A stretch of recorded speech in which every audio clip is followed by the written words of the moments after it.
नमस्कार, मैं हूं सुमी प्रकाश पुवेटा और आज मेरे साथ हैं गणित के विशेषज्ञ मैंगपुरी जी। चूंकि बोर्ड की परीक्षाएं चल रही हैं, मैथ के सब्जेक्ट को लेकर यानी गणित के विषय को लेकर कई तरह की भ्रांतियां रहती है कि बहुत टफ है। लेकिन बड़ी बात है कि साल भर पढ़ाई की जाती है, लेकिन पेपर कैसे अटेम्प्ट करना है इस संदर्भ में हम थोड़ा सा गणित के विशेषज्ञ के माध्यम से जानकारी देना चाहते हैं, ताकि साल भर की जो पढ़ाई रहती है उसका सही रिजल्ट बच्चों को, स्टूडेंट्स को और उनके अभिभावकों को मिल सके। पहले तो स्वागत है जी आपका। नमस्कार सर। अच्छा, पहले तो मुझे ये बताओ कि मैथ सब्जेक्ट टफ है क्या? नहीं, मैथ सब्जेक्ट बिल्कुल आसान है। 4 चीज़ें हैं मैथ में, प्लस माइनस गुणा और भाग। अगर वो आपकी परफेक्ट हो जाए ना तो मैथ कुछ भी नहीं है। सुना आपने, शुरुआत में ये कह दिया है कि ये टफ नहीं है, बस जो उन्होंने कहा है उस पर अमल करना है। पेपर किस तरह से अटेम्प्ट किया जाए ताकि अच्छे मार्क्स भी हो, क्योंकि मैक्सिमम जब पेपर देखते हैं तो भूल जाते हैं और जो आता है लगता तो है कि आता है, लेकिन जब करने लगते हैं तो सब कुछ माइंड वॉश। सर, आजकल के बच्चे क्या कर रहे हैं, क्रैमिंग कर रहे हैं, क्रैमिंग ज़्यादा कर रहे हैं, रिटन वर्क नहीं कर रहे हैं। तो मैथ तो रिटन वर्क ही मांगता है। जितना ज़्यादा रिटन करेंगे वो तो उतना अच्छा है उनके लिए। मतलब रिटन वर्क करेंगे तो मैथ से जितना ज़्यादा आसान है, आसान है, बहुत आसान है। आजकल तो पास होना बहुत ही आसान हो गया है। हाँ जी, 1 मार्क्स के 16 क्वेश्चन आ रहे हैं। 16 क्वेश्चन तो 1 मार्क्स के हैं और बिल्कुल इजी। अच्छा, हाँ जी, तो उस पर थोड़ा सा फोकस करने की आवश्यकता है कि किस तरह से अटेम्प्ट करना है। अच्छा सर, आपके हिसाब से जैसे पैटर्न बने होते हैं एग्जाम में, है ना, तो आपके हिसाब से कौन से क्वेश्चन को पहले अटेम्प्ट करना चाहिए ताकि स्मूथली पेपर भी हो जाए और अच्छे मार्क्स भी मिल सके? जो सबसे बेस्ट क्वेश्चन आपको आता है ना वो सबसे पहले कीजिए। 1 मार्क्स सबसे लास्ट के लिए छोड़िए, क्योंकि अगर टाइम बचेगा तो वो कर सकते हैं। आसानी से सीक्वेंस वाइज करेंगे तो अच्छा रहेगा, मतलब जो आसान है क्वेश्चन उसको सबसे पहले करें, या उनको जिनको बच्चों को अच्छी तरह से जो क्वेश्चन आता हो उस पर ज़्यादा फोकस होगा। अच्छा सर, मैं ये भी जानना चाहता हूँ कि जो हमारे स्टूडेंट्स हैं उनको भी मालूम हो कि पेपर अटेम्प्ट करने का एक तरीका होता है। यही हमने देखा है कि बच्चों को सब कुछ आता है, लिख के भी आते हैं, लेकिन नंबर ज़्यादा नहीं मिलते हैं।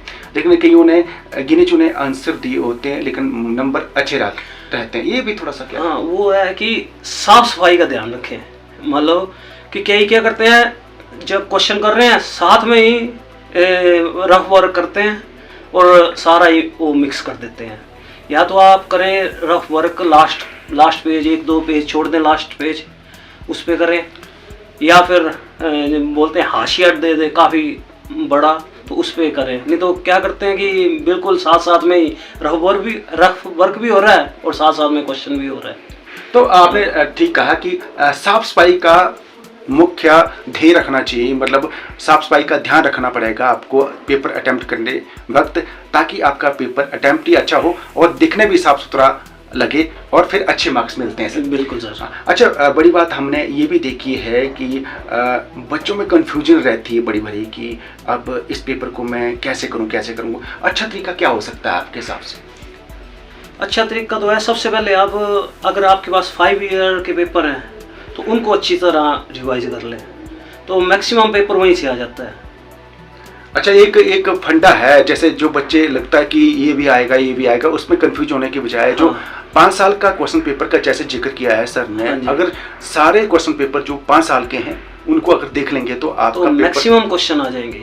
अच्छा, आपको जो पेपर है आसान होगा और अच्छे नंबर आ सकते हैं, मतलब अच्छा है। और इसके अलावा सर कोई मैथ का कोई ऐसे ट्रिक, फार्मूलेज होते हैं, ठीक है, फार्मूला का भी एक ट्रिक रहता है सर, कुछ याद रखने? सर, फार्मूले तो अब चैप्टर वाइज ही है ना, मतलब कि ऐसा नहीं है कि हमारे ज़माने में इम्पोर्टेंट पढ़ना पड़ता था। अब क्या है, पेपर ऐसे आ रहे हैं कि जो 1 मार्क्स के क्वेश्चन आ रहे हैं ना वो अंदर से आ रहे हैं, इंटरनली आ रहे हैं, तो बच्चों को सारा कुछ ही पढ़ना पड़ेगा, वो फार्मूले भी सारे याद करना पड़ेंगे। अच्छा, ऐसा कोई मैथ का कोई ऐसा पोर्शन जिस पर ज़्यादा ध्यान देने की आवश्यकता है ताकि बच्चे समझ पाएँ और उसके अच्छे नंबर मिल पाएँ? सर, ट्रिग्नोमेट्री वगैरह 10th में ट्रिग्नोमेट्री है, ठीक है, हाइट एंड डिस्टेंस है, और +2 में इंटीग्रेशन है, डिफरेंशिएशन है, और वेक्टर एंड 3 डायमेंशन ज्योमेट्री है। उसमें अच्छा फोकस करें। मैट्रिसेस और डिटर्मिनेंट है एक, उसमें काफ़ी अच्छे मार्क्स आ जाते हैं। जैसा कि सर ने कहा कि कुछ टॉपिक है निर्धारित रहते हैं, क्योंकि मैंकपुरी जी अच्छा नाम है और मैथ के एक्सपर्ट है, और जिस तरह से हमने कई टीचरों से बात की है तब जाके हमने इस सिलेक्शन कर पाए हैं कि इनका इंटरव्यू बनता है ताकि बच्चों को समझ आ सके। और बड़ी बात भी है सर पूरी सर कि जो बच्चे होते हैं आजकल प्रेशर बहुत रहता है कि मार्क्स लेने हैं, तो उस प्रेशर के चक्कर में अच्छा वाला पेपर आता भी वो भूल जाता है। बिल्कुल बिल्कुल सर। तो इसमें क्या सुझाव रहेगा ताकि बच्चे भूले भी नहीं और पेपर भी अच्छा ढंग से अटेम्प्ट कर पाएँ?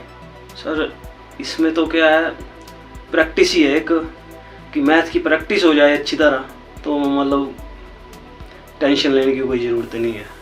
अच्छा, जैसा कि सर बोले हैं कि प्रैक्टिस मेन है, और बड़ी बात सर मैंने ये भी देखी है कि मैक्सिमम बच्चे साल भर पढ़ते नहीं हैं। बिल्कुल सर, है ना, ये भी कारण है। और जब पेपर देते हैं तो प्रेशर में उनको लगता है कि ये भी मैं कर लूँगा, ये भी कर लूँगा, तो ये चीज़ सही है क्या? नहीं, ये तो बिल्कुल गलत है सर।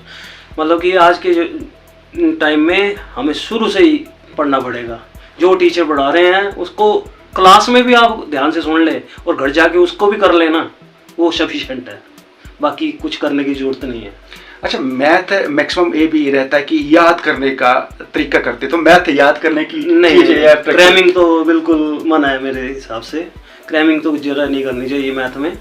मैथ में कुछ भी नहीं है सर, फार्मूले याद हो आपको तो बस, मैथ कुछ भी नहीं है।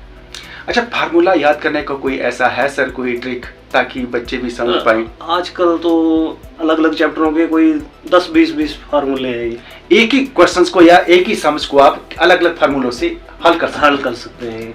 हाँ जी। तो मतलब इसमें सर एक रहता है प्रमेय थ्योरम, इसमें भी इसका भी क्या रहता है इसमें रूल, ताकि बच्चों को वो समझ सके? वो तो समझना ही पड़ेगी उसको। अच्छा। मतलब कि रटने की जरूरत नहीं है। अच्छा, मैक्सिमम बच्चे जो है उसको भी रटते हैं जी, उसको भी रटते हैं, पर उसको समझ के करें, बिल्कुल आसान से तरीका होता है। अच्छा, एज ए मैंकपुरी एक स्टूडेंट होते, मैं ये समझना चाह रहा हूँ, और उनका पेपर है मैथ का, तो कैसे सीक्वेंस वाइज उस पेपर को अटेम्प्ट करते, थोड़ा सा वो बच्चों को समझ आना चाहिए प्लीज। सबसे पहले तो मैं सबसे बड़े क्वेश्चन उठाता 5 मार्क्स के। 5 मार्क्स के क्वेश्चनों को टाइम लगता है, तो मतलब मैं मैनेज करता टाइम कि इतने टाइम में 5 मार्क्स के क्वेश्चन करने हैं, इतने टाइम में 3 मार्क्स के, इतने टाइम में 2 मार्क्स के, और लास्ट में 1 मार्क्स के क्वेश्चन। अच्छा, मार्क्स की अहमियत को समझना पड़ेगा जी, क्योंकि टाइमिंग बहुत ज़्यादा लगती है। जो ज़्यादा नंबर के क्वेश्चंस होते हैं, सम्स होते हैं, उनको ज़्यादा टाइम लगता है हल करने में, इसलिए सबसे पहले उन पर फोकस करने की आवश्यकता है। और इसके अलावा सर और कोई ऐसा मेथड ताकि जो बच्चे जो है और पेरेंट्स भी और ये समझें कि ये प्रेशर की चीज़ें नहीं हैं, लाइटली लेना होता है, क्योंकि साल भर पढ़ाई तो की होती है, अब पेपर का टाइम है, तो हाँ, उस हिसाब से क्या करना चाहिए बच्चों? सर, जिसने शुरू से पढ़ाई की है ना, उसको कोई टेंशन लेने की ज़रूरत ही नहीं है। वो कम से कम 5 मार्क्स तो आसानी से ले सकता है। बाकी जिसने नहीं पढ़ा है तो उसके लिए तो यही है कि 5 ईयर के पेपर कर ले, तो लक क्या उसका, हो जाएगा पास तो हो जाएगा, क्योंकि एक आधे महीने में कुछ नहीं होता है। अच्छा, बस हम यही फोकस करेंगे, आपके माध्यम से बताने का प्रयास कर रहे हैं कि जो बच्चा है उसको पेपर देना है, और पेपर देते वक्त क्या सोचना होता है कि एज ए मैंकपुरी एक अगर स्टूडेंट होते तो क्या सोचते और किस हिसाब से उसको अटेम्प्ट कर। अगर मैं स्टूडेंट होता ना तो सबसे पहले वो क्वेश्चन करता है जो मेरे को अच्छी तरह आते हैं, बाकी क्वेश्चनों को मैं बाद में करता जिसमें मेरे को डाउट है। ठीक है, एज ए स्टूडेंट मैं ऐसे करता, और मैं बच्चों को यही सलाह देता हूँ जो उनको अच्छी तरह आता है वो पहले अटेम्प्ट करें, नहीं तो पहले दूसरे क्वेश्चन करने के चक्कर में ना जो आता है वो भी भूल जाते हैं बच्चे। अच्छा, ये भी अमूमन होता है, समस्या हाँ, रहती yes, है।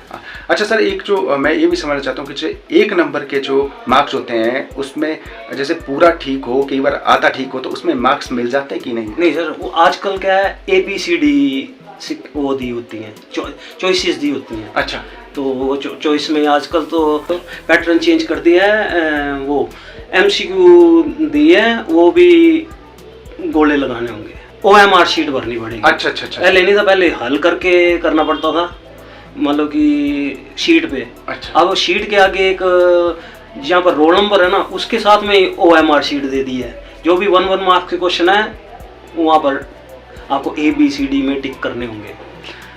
तो एंड में सर मैं आपकी तरफ से एक मैसेज चाहता हूँ ताकि बच्चे जो है बिना घबराए अच्छे मार्क्स ले और अच्छे ढंग से पेपर को अटेम्प्ट कर सकें सर। तो मैं सभी को बेस्ट ऑफ लक बोलता हूँ, स्टूडेंट्स को, कि अच्छी तरह बिना टेंशन के अपना एग्ज़ाम देना है। धन्यवाद।